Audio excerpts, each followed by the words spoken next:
Alternativa Social. Siempre con la comunidad. Alternativa Social analiza el momento. Conduce, Hugo Cárdenas Vega.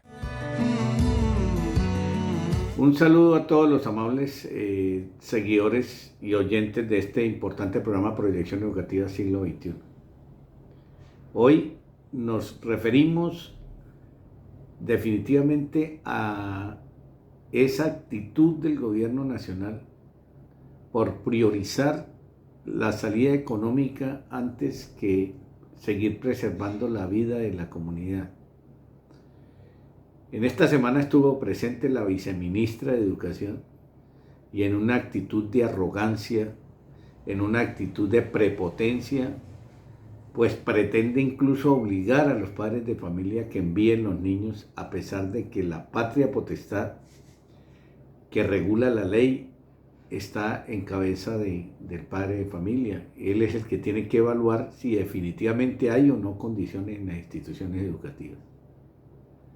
Esa actitud de la señora viceministra raya con las mismas normas que ha emitido el Ministerio de Educación, las Secretarías de Educación y el Ministerio de Salud, que es un apéndice pues, de este gobierno que hemos criticado tanto por su manera de imponer las cosas. Yo creo que el trabajo que se ha venido haciendo con la organización sindical, con Asinor y FECODE, es una búsqueda de un diálogo constructivo, un diálogo donde, sin limitar la presencialidad, sí es importante que se conserve primero la salud y la vida.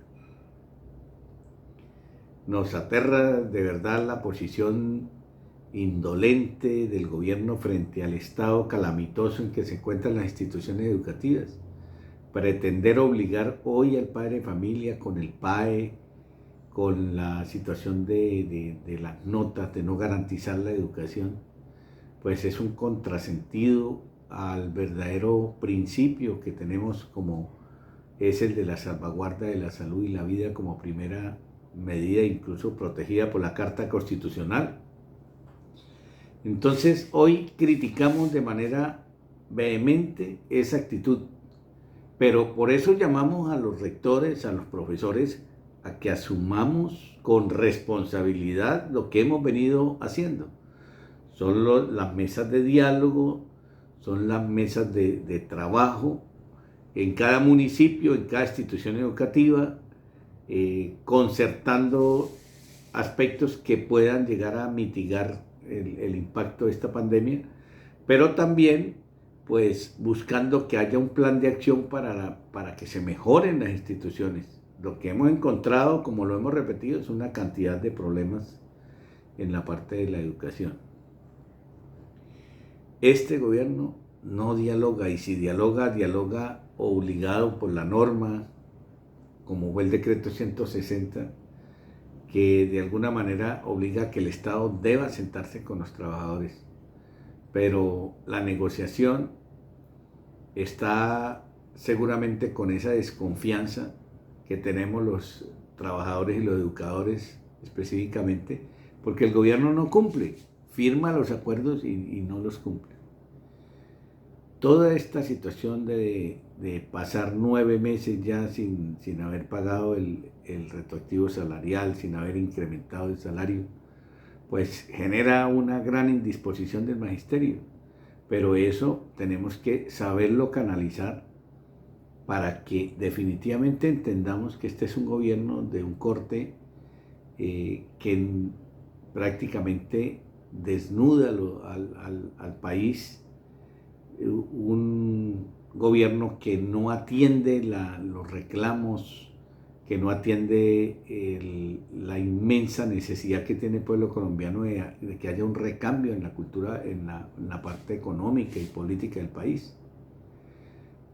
Nos aterra que vuelve también a generarse nuevos empréstitos de orden nacional con la banca internacional, endeudando mucho más a este país para proyectos que nunca van a culminar satisfactoriamente porque la plata se la roban aquí en Colombia. Entonces, es importante que entendamos que estas movilizaciones, por ejemplo, como la del 28 de septiembre y como vendrá en octubre 20 una nueva marcha, seguirán haciéndose hasta que se logre entender por parte del gobierno que es necesario que se abra un diálogo con soluciones, no un diálogo entre sordos. Otro elemento muy grave que pasa en el país es el descuadernamiento de la parte de la seguridad ciudadana. Hoy estamos viviendo una época de mucha barbarie, una época de inseguridad de la población y de una angustia permanente frente a estos grados de inseguridad que enmarca un gobierno que le quedó grande el país. Por eso es importante que generemos a través de la cultura pedagógica, dar una explicación a la comunidad de por qué razones seguimos marchando, por qué razones seguimos buscando que haya unas soluciones de fondo. Esperamos que el 28 de septiembre sea una acción unitaria.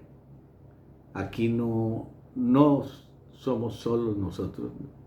Sabemos que los educadores tenemos un bastión importante, pero aquí la población en su gran mayoría es la que está sufriendo con más vehemencia las condiciones del hambre, la miseria, de la falta de empleo, de la falta de garantías para su familia, de la educación, de la salud, del agua potable.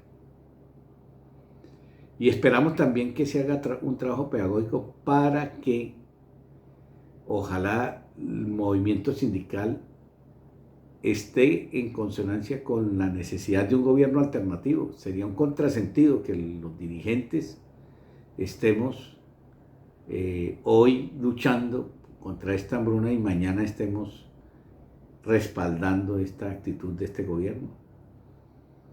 Entonces necesitamos seguir produciendo elementos importantes en la lucha ideológica que permitan que asumamos un verdadero papel histórico y que en la unidad de estas franjas de opinión podamos tener una esperanza de construir un gobierno democrático, alternativo, que luche por la paz, la democracia, que luche por la justicia social que tanto se necesita y que se constituya en una verdadera plataforma para seguir profundizando la necesidad de salvaguardar a los más vulnerables del país de la hecatombe que significa este problema financiero. Haremos siempre la actividad en paz.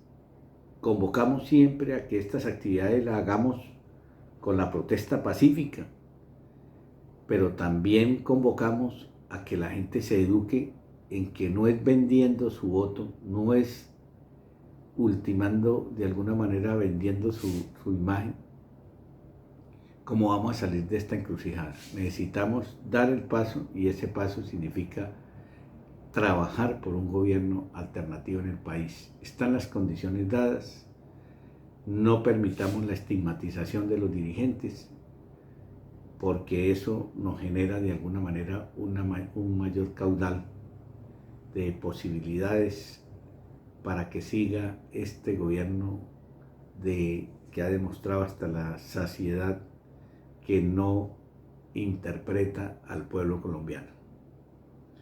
Todos entonces a participar en las actividades de movilización y a generar desde ya esa unidad verdadera y sincera en buscar que nos identifiquemos en una propuesta alternativa, que todo el movimiento sindical contribuya y el movimiento social a generar el cambio propositivo en Colombia. Gracias a todos por escucharnos.